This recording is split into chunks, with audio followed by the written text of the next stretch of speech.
The midnight attic. The floorboards groaned under my weight. A sound that felt like a gunshot in the dead silence of 2 a.m. I froze, holding my breath, listening for any movement from the bedroom downstairs. My wife, Sarah, was a light sleeper, and the last thing I wanted was for her to find me up here, covered in dust and clutching a rusted iron box.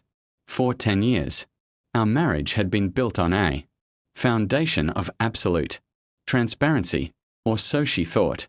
But for the last 6 months, I had been a ghost in my own home. I had been withdrawing cash in small amounts, making phone calls from the grocery store parking lot, and keeping my laptop locked with a password she didn't know. I opened the iron box. Inside was a stack of letters, yellowed by time, and a set of keys to a property in a town Sarah hadn't visited since she was 5 years old. "I'm doing this for us," I whispered to the empty room. Suddenly, the light from a flashlight cut through the darkness of the attic. I jumped, nearly dropping the box. "Julian." It was Sarah. She was standing at the top of the ladder, her face pale, her eyes filled with a mixture of fear and betrayal. She wasn't supposed to be awake. She wasn't supposed to find this. "What are you doing up here with a locked box at 2 in the morning?" Her voice trembled. "And don't tell me it's work. I called your office yesterday. They said you took a leave of absence 3 weeks ago." I felt the world tilt. I was caught, and the surprise wasn't ready. The web of lies. "Sarah, I can explain. But you have to trust me," I started, stepping toward her. She stepped back, her hand gripping the ladder tightly. "Trust you? You've been lying about going to work for a month. You've been hiding money. I saw the bank statements, Julian. $10,000 is gone. Are you leaving me? Is there someone else?" The pain in her voice stabbed me. The truth was that the $10,000 had gone toward restoring her grandfather's old cottage, the one place she loved, before her parents passed away. I had found the deed in an old archive and spent every waking hour working with contractors to fix it up as a surprise for our 10th anniversary. But I couldn't tell her yet. The legal transfer wasn't complete. If I told her now, and the deal fell through, I would break her heart all over again. "It's not what you think," I said, my voice sounding hollow even to my own ears. "I'm working on a project, a private investment." "An investment in the middle of the night in our attic?" She scoffed, tears finally spilling over. "I'm going to my mother's. Don't follow me." She turned and disappeared down the ladder. I heard the front door slam a few minutes later. I sat in the dust, staring at the old keys. I was trying to give her the world, but in the process, I was losing her. The secret workshop. The next morning, the house felt like a tomb. I knew I had to finish the project faster. I drove 2 hours out of the city to the coastal town of Oak Haven. There stood the cottage. It was a small, stone-walled house overlooking the cliffs. When I first found it, it was a ruin, vines growing through the windows, the roof caving in. Now, thanks to the money I had stolen from our savings, it had new windows, a polished oak floor, and a garden filled with her favorite blue hydrangeas. But there was one problem. To finish the restoration, I needed the original blueprints, which were held by a man named Elias, an old family friend of Sarah's who lived in seclusion. As I was talking to the contractor near the porch, a black SUV pulled up the gravel driveway. My heart stopped. Sarah's best friend, Mia, stepped out. She saw me. She saw the house. She saw the blueprints in my hand. "Julian." Mia looked shocked. "Sarah is devastated. She thinks you're buying a house for another woman. She's filing for separation today." I felt the air leave my lungs. "Mia, you can't tell her. Look at this place. Look at the carvings on the door." Mia looked closer. On the front door, I had carved S&J, home at last. "You idiot," Mia whispered. "You're going to lose your wife because you wanted to be romantic and secretive. You need to show her this. Now." The final piece, the unexpected twist. I drove back to the city like a madman. I didn't go to her mother's house. I went to the law firm where she worked. I burst through the doors, sweaty, covered in sawdust, and clutching the iron box. The receptionist tried to stop me, but I pushed past. I found Sarah in the conference room. She was sitting with a lawyer, a pen in her hand, and a document labeled legal separation in front of her. "Stop!" I shouted. The entire room went silent. Sarah looked up, her eyes cold and distant. "Get out, Julian. You've done enough." "I didn't buy a house for another woman," I said, gasping for air. I placed the iron box on the table. "I bought back your childhood. I bought the cottage on Oakhaven Cliff, the one your father lost in the bankruptcy." The pen dropped from her hand. The lawyer looked confused. "I spent the last 6 months fixing the roof, the plumbing, and the garden," I continued, my voice breaking. "I wanted to give it to you on Friday. I wanted to give you a place where you felt safe again." Sarah stood up slowly. She opened the box. Inside weren't just the keys, but a photo of the restored house with the hydrangeas in full bloom. But then, something truly unexpected happened. Sarah didn't hug me. She didn't cry with joy. Instead, she turned even paler and looked at the lawyer. "Julian," she whispered. I didn't know. But there's something you don't know either." She turned the legal separation papers around. They weren't separation papers. They were adoption papers. "I've been sneaking around too," she sobbed. "I thought you were pulling away because you didn't want a family. I was working with this lawyer for months to surprise you with the news that we were finally approved to adopt the baby girl we met at the shelter." We both stood there, two people who had been lying to each other out of love, both thinking the other was slipping away. The silent drive. The silence in the car on the way back from the lawyer's office was not the cold, bitter silence of the previous week. It was a heavy, vibrating silence, the kind that exists when two people realize they have been fighting a war against ghosts. Sarah held the adoption papers in her lap, her fingers tracing the gold seal. I kept one hand on the steering wheel and the other tightly over hers. We were exhausted. The adrenaline of the confrontation had faded, leaving behind a raw realization. We had almost destroyed our marriage by trying to protect one another. 10 years, Julian, Sarah whispered, looking out at the passing streetlights. How did we end up so afraid to speak? I thought I was being a hero, I admitted, my voice rasping. I wanted to be the man who fixed everything. I didn't realize that by fixing a house in secret, I was breaking our home. We arrived at our suburban house, the place that had felt like a prison, for the last month. Tonight, it was just a transit station. We spent the night packing. We didn't sleep. We talked until the sun began to bleed over the horizon. Sarah told me about the secret visits to the adoption agency, the fear that I was losing interest in a family, and the heartbreak she felt every time. I stayed late at a job I wasn't even attending. By 6 a.m., the car was packed. We weren't just going for a weekend. We were moving to Oakhaven. We were going to meet our daughter in 3 days, and she deserved a home that was filled with truth. The ghost in the garden. Oakhaven was shrouded in mist when we arrived.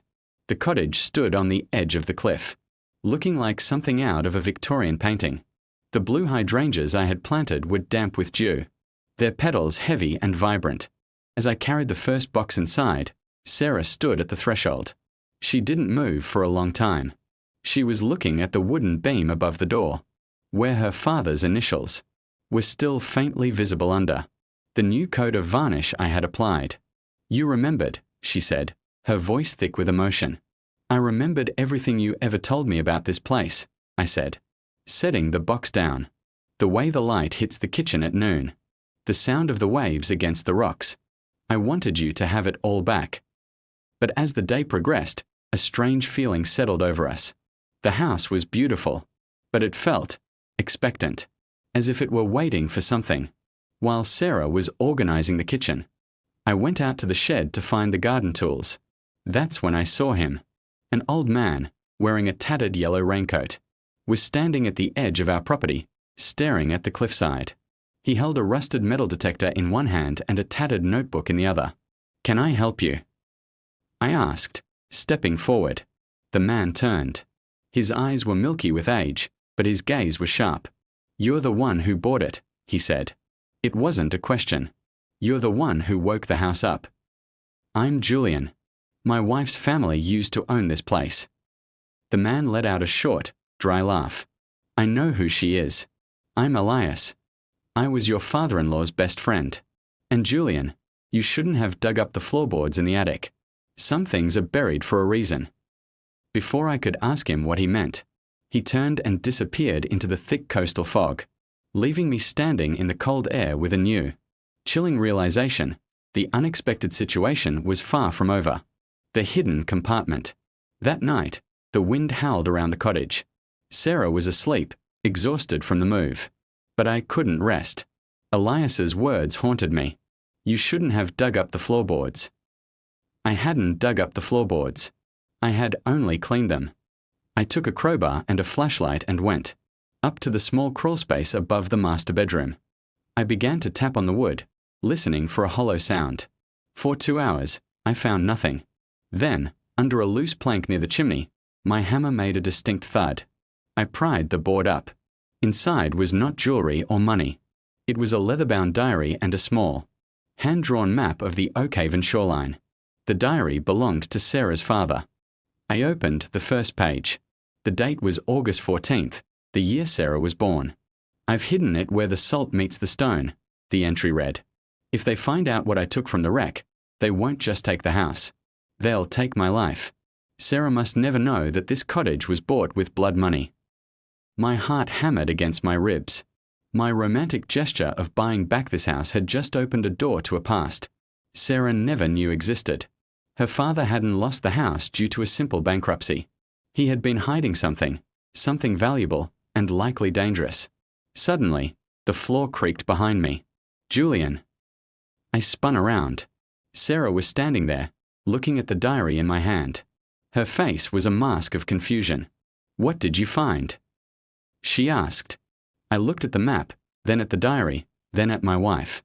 I had promised her no more secrets, but the truth in this book could destroy the very peace I had worked so hard to build for her. Sarah, I said, my voice trembling, I think your father was involved in something much bigger than we ever imagined, and I think someone in this town is still looking for what he hid. At that exact moment, a loud crash came from downstairs. Someone had just smashed the kitchen window. The intruder in the mist.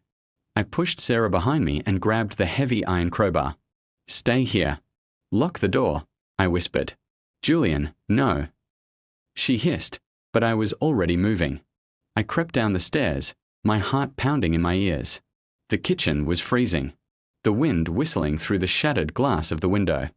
I had just replaced 2 days ago. Glass shards crunched under my boots. I saw a shadow move near the pantry. Who's there? I shouted, swinging the flashlight beam across the room. The light caught a figure, tall, thin, and wearing a dark hoodie. The intruder didn't run. Instead, he held up a hand to shield his eyes. Give me the map, Julian, a voice rasped. It wasn't Elias. It was a younger voice, full of malice. The old man said you found it. Give it to me, and we leave your wife out of this. I don't know what you're talking about, I lied, tightening my grip on the crowbar. The Lydia Rose wreck, the intruder said. The gold that never made it to the museum. Your father-in-law stole it. And now you've brought us right to the hiding spot by fixing up this old grave. From the top of the stairs, I heard a gasp. Sarah hadn't stayed in the room. She had heard everything. My father wasn't a thief. She screamed, stepping into the light. The intruder laughed, a cold, hollow sound.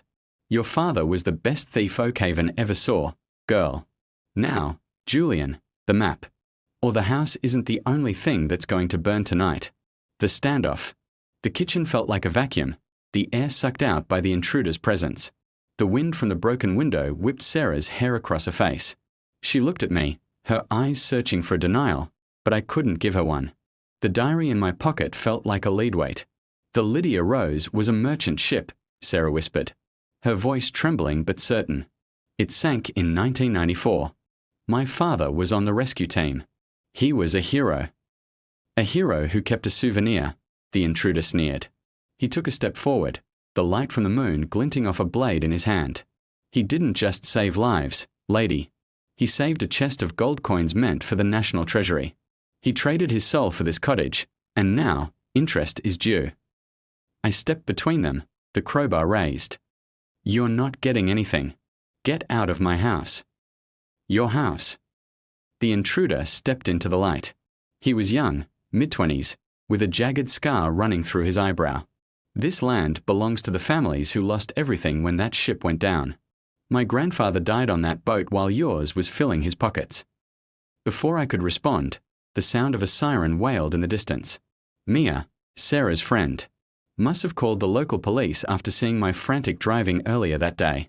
The intruder hissed, a sound of pure venom. This isn't over. You can't hide on a cliff forever. When the fog rolls in tomorrow, I'll be back for what's mine. He leaped through the broken window, disappearing into the darkness of the oak haven. Mist just as blue and red lights began to flicker through the trees. The morning after, the police were less than helpful. In a small town like Oak Haven, outsiders, even those returning to family property, were viewed with suspicion. They took a report, looked at the broken glass, and told us to keep the doors locked. They didn't believe the story about the gold. To them, it was just a local legend, a ghost story told to tourists. But for Sarah and me, it was all too real. We sat on the floor of the living room, the diary open between us. Sarah's hand shook as she read her father's handwriting. I did it for her, the diary read. The medical bills were drowning us. Sarah was so sick. If I hadn't taken the coins from the captain's locker, she wouldn't have survived the winter. I hid the remainder in the place where the salt meets the stone, beneath the eye of the watcher. Sarah looked at me, tears streaming down her face. He did it for me, Julian. He wasn't a thief. He was a father who was desperate.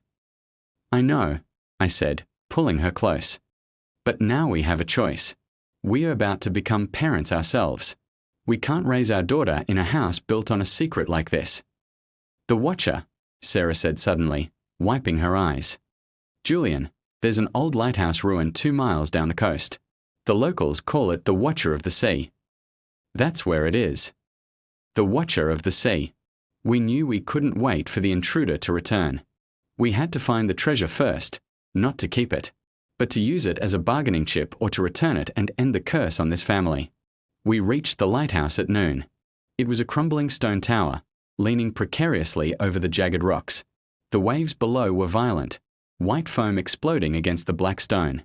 Where the salt meets the stone, I muttered, looking at the base of the tower. We searched for hours.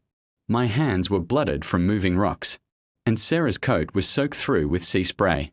Just as we were about to give up, Sarah pointed to a carving on the inner wall of the lighthouse basement.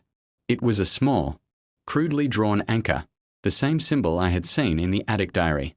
I pried a loose stone away. Behind it sat a small wooden box, wrapped in oilcloth. I pulled it out. It was heavy. When I opened it, the afternoon sun hit the contents, and the room was suddenly filled with a dull, golden glow. Hundreds of old, stamped coins, the lost treasure of the Lydia Rose. It's real, Sarah whispered. It's all real. And it's beautiful, a voice said from the doorway. We spun around. It wasn't the intruder from last night. It was Elias, the old man in the yellow raincoat. But he wasn't holding a metal detector anymore. He was holding a shotgun. The unexpected ally. Elias, put the gun down, I said, stepping in front of Sarah. I've waited 30 years for this, Elias said, his voice cracking with age and greed. I was on that boat too, Julian. I saw her father take the box. I stayed quiet because I thought he'd share it. But then he moved away. He left me with nothing but the memories of the drowning men. He used it to save his daughter. I shouted. He didn't spend it on himself. I don't care about his reasons, Elias growled.